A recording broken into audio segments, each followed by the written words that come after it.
Praise the lord. ప్రభునందు ప్రియ సహోదరి సహోదరులారా, యేసుక్రీస్తు నామంలో మీకు శుభాలు తెలియజేస్తున్నాను. అందరు బాగున్నారా? గడిచిన 7 నెలలు దేవుడు మనలను కాపాడి మరొక నూతన నెల, ఈ 8వ నెలలో ప్రవేశింపచేసిన మన యేసయ్య నామానికి మహిమ కలుగునుగాక. యేసయ్యకి థ్యాంక్స్ చెప్తామా?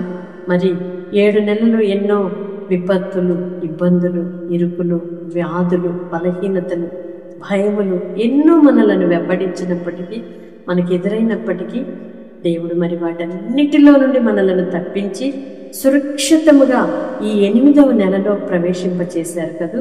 మరి యేసయ్యకి కృతజ్ఞతాస్తుతులు చెల్లింపబద్ధులమై ఉన్నాము కదా.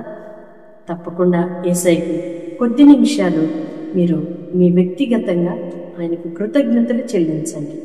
దేవుని కృప మీకు తోడై ఉండునుగాక. ఈ దినము దేవుడు మనకిచ్చిన వాగ్దానం. ఈ 8వ నెలలో ప్రభు మనకిచ్చిన అమూల్యమైన మాటను మనం చదువుకొని దైవాశీర్వాదానికి పాత్రులుగా మార్చబడదాం. ద్వితీయోపదేశకాండము 28వ అధ్యాయము 5వ వచనం. నీ గంపయు పిండి పిసుకు నీ తొట్టియు దీవింపబడును. ఆమేన్. నీ గంపయు పిండి పిసుకు నీ తొట్టియు దీవింపబడును. నీ గంపయు పిండి పిసుకు నీ తొట్టియు దీవించబడు. మనము మన దీవెనను చూసుకో. దేవుడు మనకిచ్చిన జీవితాన్ని చూడం. చాలా మంది జీవితాల్లో ఈ అసంతృప్తి మిగిలిపోవడం గమనిస్తాం. మనకివ్వబడిన కుటుంబం, మనకివ్వబడిన పిల్లలు, మనకివ్వబడిన భర్త, మనకివ్వబడిన భార్య, మనకివ్వబడిన రక్షణ, దేవుడు మనకిచ్చిన సంఘం, దేవుడు మనకిచ్చిన ఆశీర్వాదములన్నిటినీ ప్రక్కన పెట్టి వాటిని అసలు లక్ష్య పెట్టకుండా ఎదుటివాని గంపలో ఏముందో, ఎదుటివాని కుటుంబములో ఏముందో, ఎదుటివాని యొక్క ఆశీర్వాదాలను, ఎదుటివాని యొక్క జీవితాన్ని చూస్తూ అసంతృప్తిగా బ్రతికేస్తూ ఉంటారు.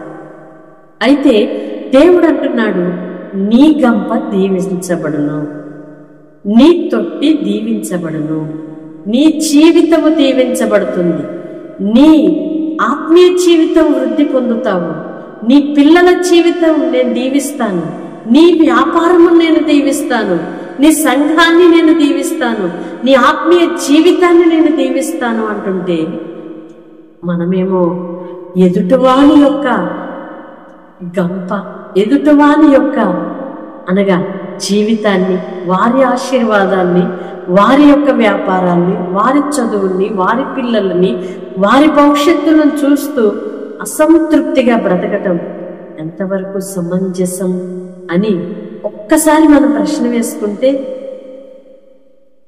దేవుడు మనకిచ్చిన జీవితం ఎంత అమూల్యమైనదో అర్థమవుతుంది.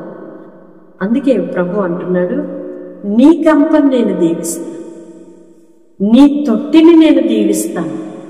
ఎదుటి వాళ్ళ తొట్టిలోకి వెళ్ళొద్దు, ఎదుటివాని గంపను నువ్వు చూడొద్దు, నీ కుటుంబాన్ని చూడు, నీ భర్త యొక్క ఉన్నత స్థితిని, ఆయన యొక్క ప్రేమతత్వాన్ని చూడు, నీ భార్య యొక్క నమ్మకత్వాన్ని చూడు, నీ పిల్లల యొక్క మంచితనాన్ని చూడు, దేవుడు నీకిచ్చిన రక్షణను చూడు, దేవుడు నీకిచ్చిన వనరులను చూడు. యేసయ్య మీద కృతజ్ఞత పెళ్ళుబికొస్తుంది.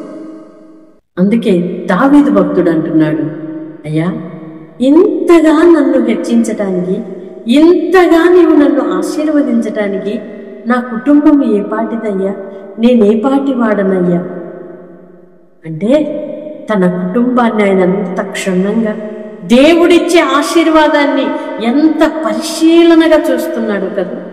తనకివ్వబడిన జీవితాన్ని, తనకివ్వబడిన రాజరికాన్ని, తనకివ్వబడిన స్వాస్థ్యాన్ని, తనకివ్వబడిన బిడ్డలను, తనకివ్వబడిన ఆధిక్యతను ఆలోచించి యేసయ్య మీద, దేవుని మీద కృతజ్ఞతను ఉప్పొంగి కృతజ్ఞతాస్తుతులు చెల్లిస్తున్నాడు. ఆ కృతజ్ఞతను వ్యక్తపరుస్తున్నాడు.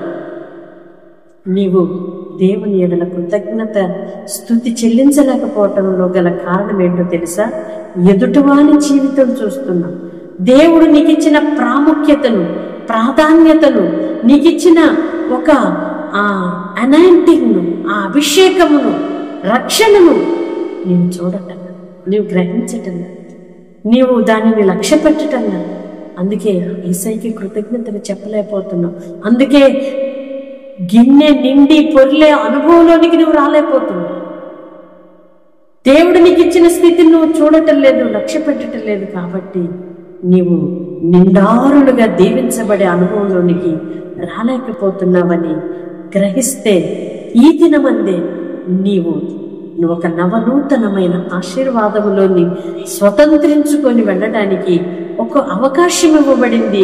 ఒక చక్కని హెచ్చరిక నీకు దేవుడిస్తున్నాడు. ఈరోజు దేవుడిని అడుగు, అయ్యా నా గంపను దీవించు, పిండి పిసికే నా తొట్టిని నువ్వు దీవించు, నా పిల్లలను దీవించు, నాకు ఇవ్వబడిన కుటుంబాన్ని నువ్వు దీవించు, నాకు ఇవ్వబడిన వ్యాపారమును దీవించు, నాకు ఇవ్వబడిన ఆధిక్యతలో నేను నిలబడినట్లుగా దీవించు, ఆశీర్వదించయ్యా అని ప్రార్థన చేయగలిగితే యేసయ్యకి కృతజ్ఞతలు చెల్లించకుండా ఉండగలమా? ప్రియ సహోదరి, సహోదరుడా, ఈ మాటలు వింటుండగానే నీవు కృతజ్ఞతాస్తుతులు దేవునికి చెల్లించు. నీకు ఇవ్వబడిన జీవితం మీద నీవు కాన్సన్ట్రేషన్ చే, దృష్టి నిలుపు. ఎదుటివాని మీద దృష్టి నిలబడటం మానివే. ఈ 8వ నెల నీ జీవితంలో శుభ నెలగా నా దేవుడు మార్చబోతున్నాడు. ఈ 8వ నెల దేవుడు నీ గంప తృప్తిగాను, నీ గంప నిండు పొర్లే అనుభవంలోనికి నీ కుటుంబమును ఆధ్యాత్మికంగాను, ఆర్థిక పరంగాను, ఆరోగ్యపరంగాను, సమాధానపరంగాను దేవుడు నిండారులుగా దీవించునుగాక. గిన్నె నిండి పొర్లే అనుభవంలోనికి నా దేవుడు నిన్ను నడిపించునుగాక. ఆమేన్. ప్రార్థన చేసుకుందాం. పరిశుద్ధుడైన దేవ, ప్రేమ కలిగిన తండ్రి, మీకు స్తోత్రాలు.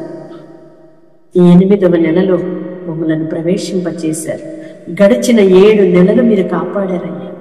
సురక్షితాన్ని ఇచ్చారు, క్షేమాన్ని ఇచ్చారు, బలహీనతల నుండి విడిపించారు, శత్రు భయాల నుండి విడిపించారు, మానసిక రుగ్మతల నుండి విడిపించారు, మనోవ్యాధుల నుండి విడిపించారు, పోరాటములన్నిటిలో జయమునిచ్చారు, ఎన్నో దాటించారు. మీ స్తోత్రాలు, కృతజ్ఞతలు. మా ఎడల మీకున్న తలంపులు ఎంతో ఉన్నతమైనవని కృతజ్ఞతాస్తుతులు చెల్లిస్తున్నాము తండ్రి. మా గంపయు పిండి పిసుకు తొట్టియు దీవించబడును అని మీరు వాగ్దానపూర్వకంగా బలపరిచినందుకై స్తోత్రాలు. ఎదుటివాణిని మేము చూడక, ఎదుటివాని జీవితాలు, ఎదుటివాని కుటుంబాలను చూసి అసంతృప్తిగా నీ పిల్లలు బ్రతకొద్దయ్యా. నీ గంప దీవిస్తానన్నా, నీ తొట్టి దీవిస్తానన్నావయ్యా. మేము మాకివ్వబడిన జీవితం మీద దృష్టి నిలిపి కృతజ్ఞతాస్తుతులు మీకు చెల్లించే కృప దయచేయమని వేడుకు. వారికి ఇవ్వబడిన కుటుంబాలలో నమ్మకముగా, బాధ్యతగా ఉందురుగాక. వారికి ఇవ్వబడిన ఉద్యోగాలలో, వ్యాపారాలలో, పిల్లల జీవిత విషయాలలో నమ్మకముగా బ్రతుకుదురుగాక. వారికి ఇవ్వబడిన బాధ్యతలలో, పరిచర్యలో నమ్మకముగా బ్రతుకుదురుగాక. మీరు దీవించి ఆశీర్వదించి మీ సాక్షులుగా నిలుపుమని ఈ ఆగస్టు 1వ తేదీని శుభకరమైన హెచ్చరికలను మాకు ఇచ్చారని, మేము తృప్తిగా బ్రతకలేకపోవటానికి గల కారణం ఏమిటో తేటగా మీరు మాట్లాడారు. ఆ బలహీనతలను విడిచిపెట్టి సంతృప్తిగా బ్రతకడానికి, సమృద్ధిగా బ్రతకడానికి, మీకు కృతజ్ఞతాస్తుతులు చెల్లించునంతగా మీ ఆశీర్వాదములు పొందుకోవడానికి సహాయం చేయండి. యేసయ్య నామములో ప్రార్థిస్తున్నాను తండ్రి, ఆమేన్. ఈ మాటలు వింటున్నా మీరు ధన్యులు. నిశ్చయముగా నా దేవుడు నీ గంపయు పిండి పిసుకు తొట్టియు, నీ వ్యాపారమును, నీ ఉద్యోగ స్థలములోను, నీ కుటుంబాన్ని నా దేవుడు నిండారులుగా దీవించునుగాక.